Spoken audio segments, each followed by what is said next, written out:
Hey YouTube! Welcome back to another beer review here at Thomas Opent, the Dutch beer reviewer who likes to review in English every now and then, which I haven't done for quite a while actually. For some pretty good reasons. Life has been pretty hectic. Well, actually, life has been pretty much fucked up over the last 3 months. Stuff's been going on, which sort of really, I've been reviewing still, but the English reviews have sort of been sidetracked a little bit, and I really wanted to get back into them because I enjoy doing them. I kind of like to be able to get out to a sort of a wider audience. I actually got a comment on Instagram the other day by a brewery from, well, at least not from the Netherlands. I'm not even really sure where they were from. Like if you go in English, you'll get a bit of a broader audience. Well, that's true, and I just like doing it myself because a lot of the terminology just usually comes easier to me in English. But yeah, so things are finally getting back on track again, and I figured, why the hell not? So I really want to get back into doing English reviews. Do one every 2 weeks, every 14 days, one English review. Maybe even more if I think it's working out pretty well, but we'll see how that goes. So I really try to focus on Dutch breweries, or maybe German, or stuff, or Belgian, whatever stuff that wouldn't be so easy to get in the UK, in the US, things like that.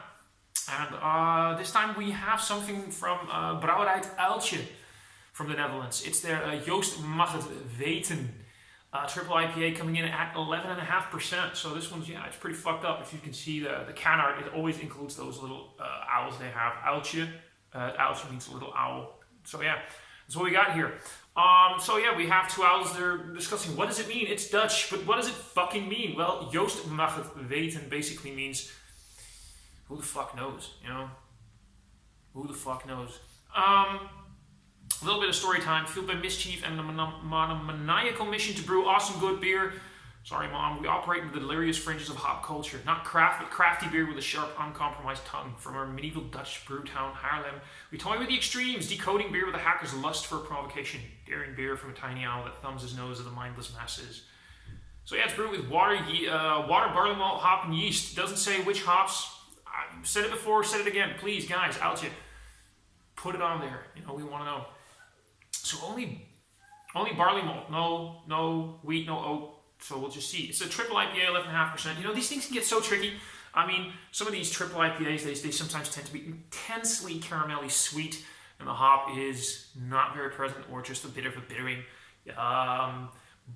But I do know, for me personally, Uiltje is like a hit and miss thing. I've had beers from them, pale ales, India pale ales have been awesome. A lot of them have been just very weak. But they have made a triple IPA, 18%, not that long ago. That was stunning.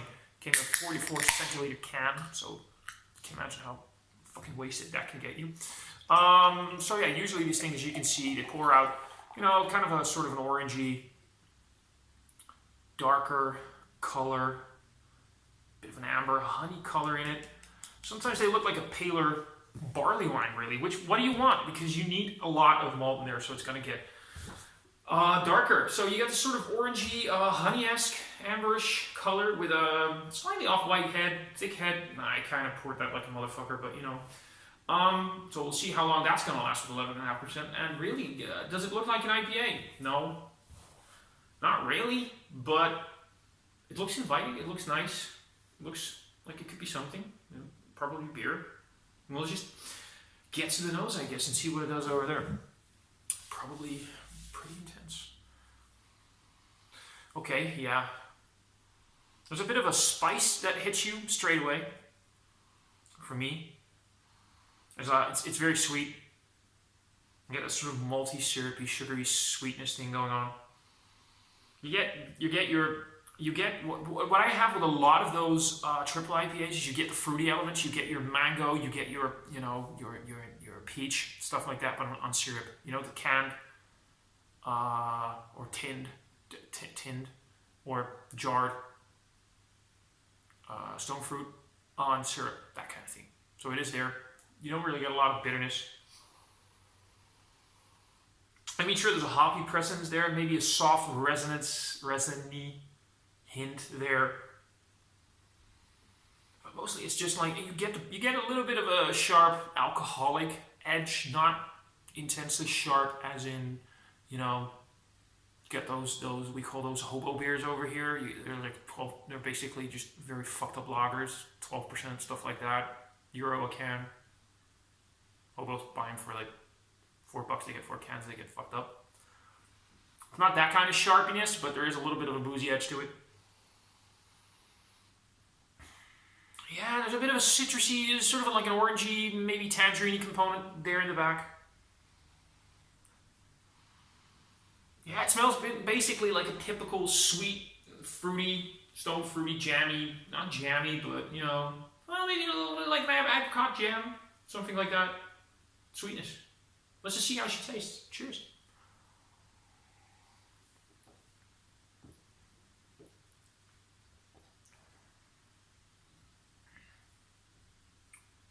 Yeah, okay, she's got a kick.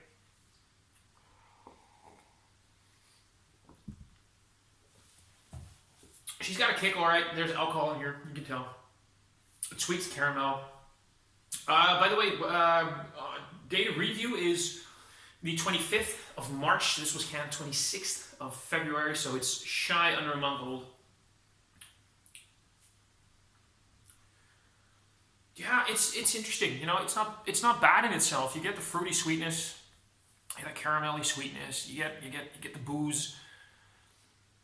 I mean, I don't mind triple IPAs. They can be fun, but most of the time it's more of a, you know, let's slap our dicks on the table and see who's got the biggest one type of brew. You know, for me, they're more of showboating. They're more about showboating than really trying to make a good quality brew.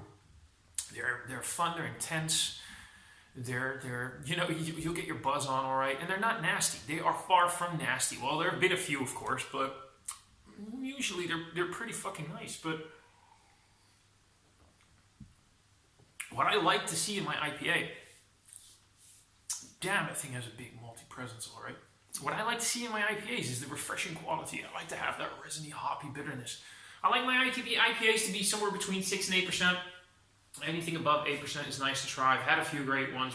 Magic Rock, they're a Cannonball series. People who know Magic Rock, they're Inhuman and Unhuman Cannonballs.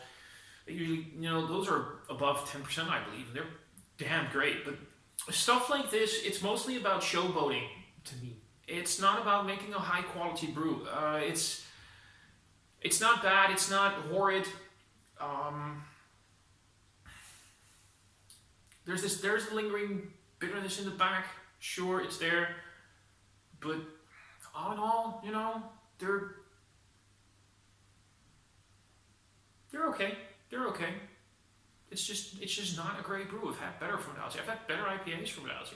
I think if I were to have to rate this, it'd be somewhere in between 3.5 and 3.75 on the Untapped scale. Probably, you know, nearer towards the 3.75 because, you know, it's got flavor. It's there. It's sweet. It's jammy. Overripe fruitness, fruitness. Yeah, it's fruitness. It's sweetness. You get that. You get a soft.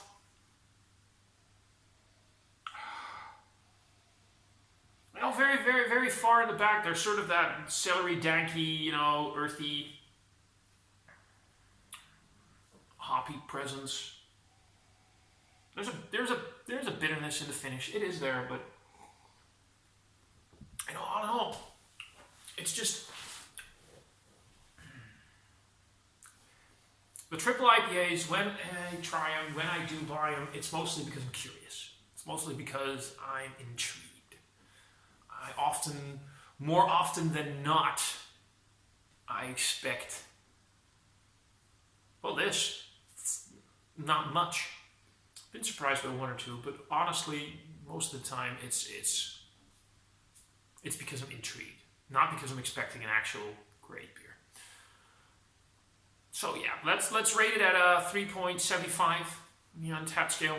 No, because it's not nasty. It's pretty fun. It's nice to drink, and yeah, it'll get your buzz on. That's for sure. But really. Nothing really more than that. And there's nothing wrong with that. It's not like it's inherently a bad thing. But like I said, it feels more about it being about showboating, about being impressive or being cool, about being edgy. Look at us, we're brewing 11.5%, triple IPA. Brew me a 6% IPA, like West Coast style. Soft haze maybe, a little bit of resiny, danky, hoppy presence with some citrus notes, maybe a hint of pineapple and mango. Brew me one of those. Without any off notes. No old cheese from old hops, you know, nothing like that. No. Just fresh hops in a fresh can. You brew me one of those. I'll be impressed. This is easy. It's fun, but it's easy. So yeah. There you have it. Another review. If you liked it, like the video. If you really liked it, subscribe. Hit me back with some feedback, especially if you're from the UK, if you're from the US. Do you like what I'm doing over here? I'd love to get a little more feedback from you guys. Yeah. And I guess that's it for this review. And I'll see you in another one. Till next time. Cheers.